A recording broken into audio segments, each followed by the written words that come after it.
Lucia fut un peu triste par ce message mais joua le jeu en répondant. Salut, oui ça va, je comprends, moi aussi je préfère qu'on ne fasse rien actuellement. On verra plus tard, peut-être après le baccalauréat, émoticône, clin d'œil. Cela surprit Lucia. Même si tout s'était bien passé depuis la prise d'otage, il est normal que les autres avaient encore du mal avec les événements passés.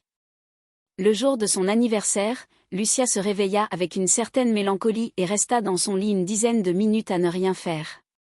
Elle décida de se lever quand même pour prendre son petit déjeuner.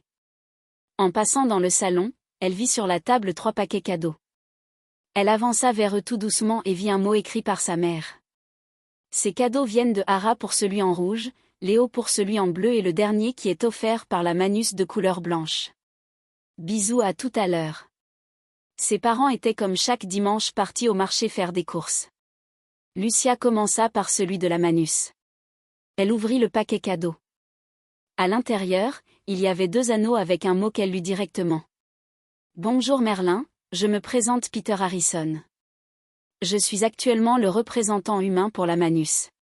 Ce poste vous reviendra de droit plus tard, en attendant voici un présent de la Manus. Les 2 anneaux sont infusés de haute magie, ils sont des prototypes viables d'une future ressource pour la Manus. Cette création a été permise par l'effort de tous les groupes de la Manus grâce à leurs compétences. Pour l'instant laissez-les comme tels, Léo et Hara vous expliqueront leur fonctionnement. Bon anniversaire, Peter Harrison.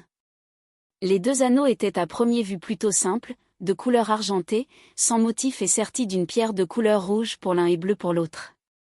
Le plus étrange était l'absence de ressenti magique pour Lucia vis-à-vis de ces anneaux. Elle passa au cadeau d'Hara. Celui-ci contenait des gants de haute couture en cuir blanc.